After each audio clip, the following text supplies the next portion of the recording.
Hi, my name is Jeff Barrett. On behalf of the Critical Path Institute, I'm delighted to speak to you today about data sharing and describe in detail progress that's been made in terms of our construction of the RDCA DAP platform. But we're going to discuss more broadly the value of sharing, particularly in the rare disease space. Before I begin, I'd certainly like to thank the organizers of this meeting for inviting me and giving me an opportunity to share our progress. So we'll begin with, a broad discussion around the value of sharing and what sharing means to a broad stakeholder and this entire ecosystem. And the essence of sharing is really built around the confidence in the quality of the data that is shared. We'll talk more, again, broadly about the obstacles and challenges to sharing, but also our plans to accommodate the challenges. So I think, again, we would be hardly in a place to discuss this if we didn't have solutions in the space. And then we'll dig into a little bit more detail about the progress on the RDCA platform, review the mission and vision, the value proposition for sharing in a more broader context, and then we'll conclude with what I hope is a consensus on the take-home. The value of sharing, I think, falls into many categories, but in this space of new drugs and new treatments for patients, and particularly rare disease patients, reflects on the ever-increasing cost of drug development, as well as from the sponsor side, the greater emphasis on de-risking stage gates. Again, this is a little bit of jargon with respect to the drug development process, but it implies that at each stage of drug development, there are critical data that is surfaced, as well as project teams that get together in collaboration with regulatory authorities to decide the ability to move forward with the development of a particular candidate and the likelihood of clinical success. Likewise, coincident with modern times here in 2021 is the fact that these phase 3 trials seem to be getting larger and larger. Now, that's typically evidence in a non-rare disease communities, but it's, again, a growing recognition that we need to also pay attention to how these products perform when they're on the marketplace. That's also reflected in the next bullet around the growing influence of the payer community in drug development. We're moving much more to a value-based health economy, and evidence of this is the growing prevalence of real-world evidence trials. So we have different communities of practice and stakeholders that are also providing guidance. And the influence of health economic data, both from an evidence and an influence side, has been dramatically increasing. On the good side, we have much better surveillance systems in place, but of course there's a cost of surveillance. And amidst all of this is the necessity of engaging our patient community in a much broader way. Access to patients is a big component of that. They are certainly considered part of the stakeholder community when we talk about sharing in general. And as it pertains to clinical sites, there's certainly an increased cost in opening new sites. So finding the right patients wherever they may be is a critical component of sharing, and something that we hope to make inroads on as well. Now, if I take those bullet points that we discussed in terms of the value of sharing, and then I overlay the benefit of sharing collaboration, what we see as evidence that this is actually working is reduced development cost, improved de-risking strategies through collaboration. There's really good evidence of this based on the feedback we get from FDA, EMA, and other regulatory authorities. So there's a growing recognition that sharing adds value. Sharing and collaboration also works to reduce the cost of drug development and also better inform the product that we ultimately put on the marketplace. Now, the other biomarkers for sharing are really an increase in platform trials, which would be where pharmaceutical sponsors come together. They lower the shields on their intellectual property, so to speak, and they collaborate in a more open way. This again requires sharing of biomarker data, of other intellectual property data. And certainly we're in a position where the sharing of patient registries and natural history data also informs some of these trials, particularly in the rare disease situation where we don't necessarily think it's completely ethical to have placebo groups. So leveraging the available data as much as we can is certainly in everyone's best interest. And even in the preclinical space, there's growing evidence that we can share some of this preclinical data that's really outside of some of the intellectual property concerns, and also develop testing platforms that allow sponsors to work together, even at an early stage, to pressure test different categories of mechanisms of action that allow us to only move forward products and potentially combinations that have a higher probability of success. There's a number of very public examples that really give credence to the fact that this is occurring and it can occur. And I think the incentive for all of us in the rare disease space is to make sure that it occurs for our patient community, so that these examples in children's oncology, the children's oncology group have done a remarkable job of getting pharmaceutical sponsors to come together to contribute their products and development and leverage a lot of the historical adult data to do more informative pediatric oncology trials in a more collaborative way. So this is, I think, good evidence of the value of sharing. There's a number of biomarker consortiums in oncology, Alzheimer's, Parkinson's disease, et cetera. The Critical Path Institute is a key component of many of these consortiums because we act as an honest broker in this regard. And our partner, NORD, in the rare disease space also makes sure that we incorporate the voice of the patient in this consortium as well. But other examples, again, in oncology and diabetes and in tuberculosis. So you see, this goes across therapeutic areas and it also touches the global health community. So there's, again, good evidence that sharing can occur. It's not without effort. And there's a multitude of different skill sets that have to come together that ensure that sharing happens. It happens in time, it happens in a meaningful way, and that there's still adequate protections around intellectual property when relevant. But a big component in terms of sharing in a more broad way is to ensure that the quality of the shared data sources is maintained. This is a key pillar for what CPATH intends to do here, and is certainly built into the design features for the RDC ADAPT platform. It's clearly an expectation for all consumers of data. They want to know how good the data is to ensure that tools and models built from the data, again, are of high quality and can be trusted. Again, this is done in partnership with the FDA and the global regulatory community. So it's nothing that we do in a vacuum or behind the scenes in any way. It's very open to our broad stakeholder community, and it's a shared practice. But there are stages of quality to ensure that we benefit from new technologies and that we provide the governance and provenance to ensure any user of the data that it is the best that we can do in terms of quality, and that there's high information value in using the data in the first place. So let's dig in a little bit more on that topic. One of the other guiding principles is our collaboration with FDA on a fit-for-purpose initiative. And this is a path for review and endorsement of any tool that we construct from this type of shared data. And I won't go into exhaustive detail, but just to show you, there's a process here in place to propose via a letter of intent and discuss candidly with the regulatory authorities what the context for use for any tool, as well as surface the underlying data that is used to populate the tool. So there's again, a very well-informed process. It involves a lot of negotiations. It's not a rubber stamp in any stretch of the imagination. There's a lot of dialogue. And in many cases, our pharmaceutical sponsors are part of this discussion. So this, again, is not a two-way collaboration only with FDA and Critical Path Institute. It reflects the input from a broad stakeholder community to ensure that that final submission on the verification that the tool is performing based on its intended context of use, as well as the formal acceptance of the tool so that it can become publicly available. And that's a key component of not just this process, but of the tools that we will affix to the RDC ADAPT platform. So I just wanted to make you appreciate that this all happens in parallel to creating a data store of high quality.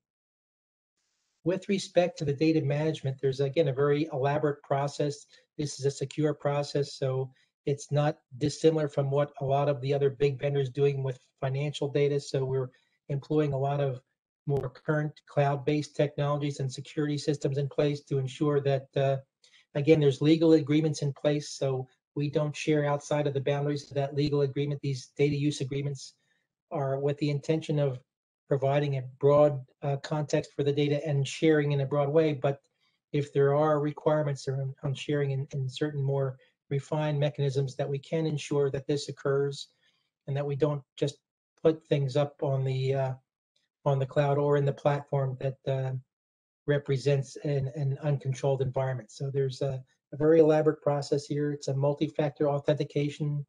A lot of security is built into the system. Any user of the system is profiled and given access in, again, in a secure manner. So it's not something that there's carte blanche access to. Authorized users can, again, use the system, aggregate certain summary level data, select files, look at customized reports, and build their own data marts from the broader system. So there's tremendous functionality. This really represents an evolution in these platforms, and also discriminates what we will do from an RDSA app design standpoint from other platforms, even in the rare disease space. This second tier in terms of curation and standardization is a key component of this. We're blessed to have a data coordination center that does a fantastic job and will, again, impart a lot of these quality components, doing a lot of dirty work behind the scenes. And this is also done in collaboration with content experts. So it's not something where we have data wranglers just looking at data and not really understanding what they're looking at. So there's a collaboration here of content experts in addition to people who have tremendous skills on curation and standardization. So this process is in place, it's built into the system, and it's how we view data management with the RDSA platform. This slide, again, is very much an oversimplification of what happens here from the Data Collaboration Center, but I want to direct your eyes to the far left of the screen just to illustrate the diversity of data that we will accumulate in this platform. Clinical trial data, registry data, natural history data, all kinds of omics data, imaging data, surveillance data, both preclinical and clinical data, as well as other data types such as real world data, and that could come from social media, it could come from electronic health records. So this is an expanding list of very diverse data types. Putting it in a secure environment is not trivial, and also building the tools that allow us to integrate this and build tools from this. Again, it's a lot of dirty work behind the scenes, but rest assured, by the time that we get to the far right where we're actually building tools, and here again, we have the benefit of our quantitative medicine team that is working to build tools, again, in the context of use and the system that I described in collaboration with not just the FDA, but other researchers in this community. So the tools that we build will be affixed to the platform. There'll be a seamless transition and connectivity. One of the other things that's not illustrated in this is that this is not a one-stop shop for data. I want you to appreciate the fact that this is an open environment in which other data stores could be attached to this. One of the other good things that our Data Collaboration Center is doing is building APIs or interfaces that allow us to connect the RDSA platform to other data. For instance, the data from Vivli, data from the NIH can all be connected to this without anyone really owning it or keeping it in a common data store. So we will adapt to the requirements of a shared collaborative environment reflecting the complexity of our ecosystem, which is not trivial, I guarantee you that. But it is important to ask yourself constantly, how good is the data? This issue of fitness implies that we have an appropriate level of data quality. It's constantly reviewed and vetted, and there's a need to basically provide quality metrics all along the way so that when you come into this system with the intent of doing certain exercises or querying the data, that again, you have confidence that the data is well curated and it's of values. Now there's obviously many ways for the data to be wrong.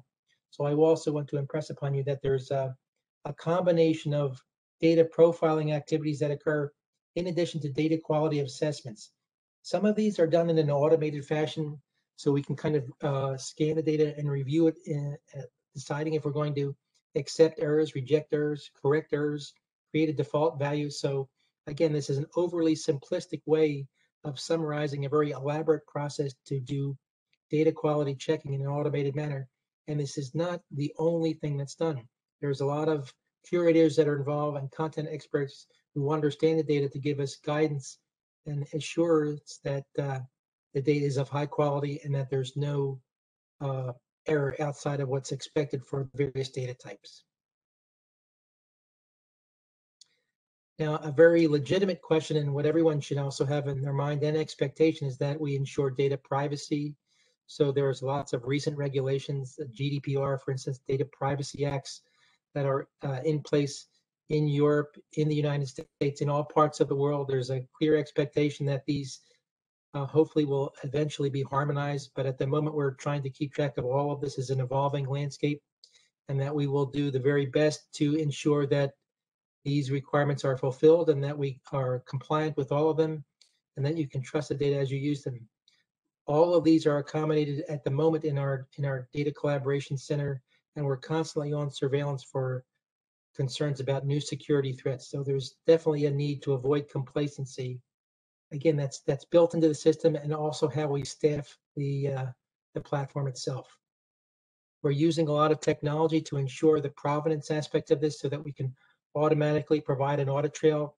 This allows us to be compliant with 21 CFR Part 11 compliance expectation with the Food and Drug Administration.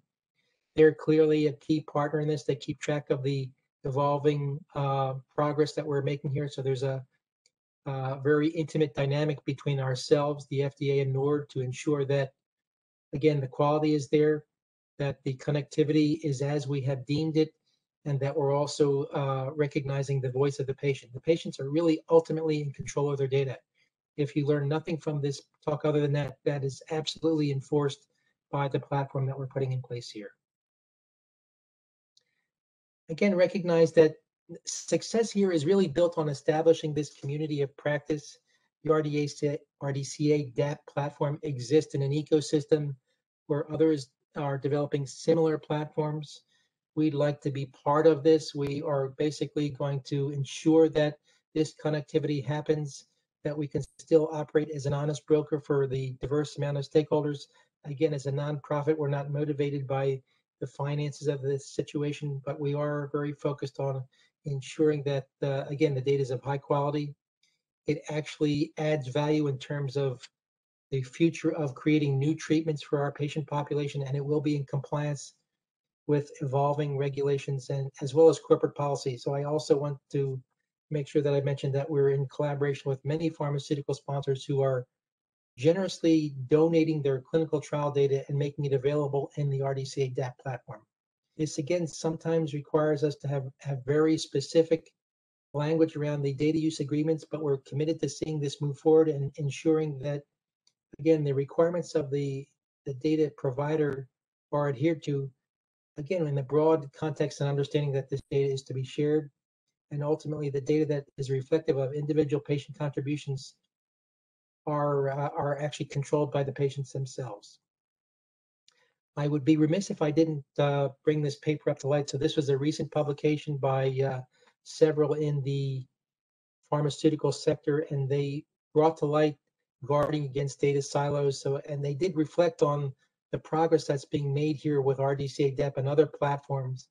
But the concerns here about the organization around creating additional silos, making it difficult to standardize approaches for modernizing rare disease drug development. I want you to appreciate that this is clearly a concern for us as well.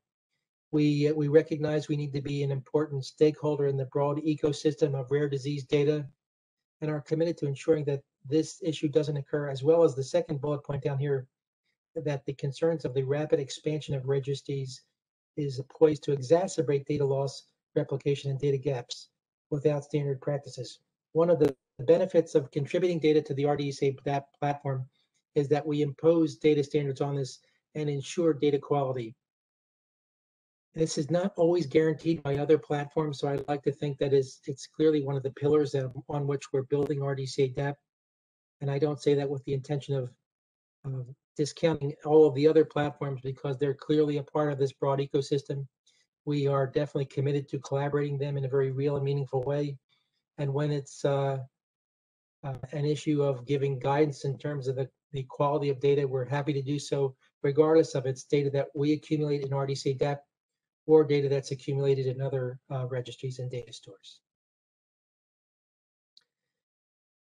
I think everyone recognizes the fact that part of the difficulty here is perhaps a lack of sharing history or culture of sharing.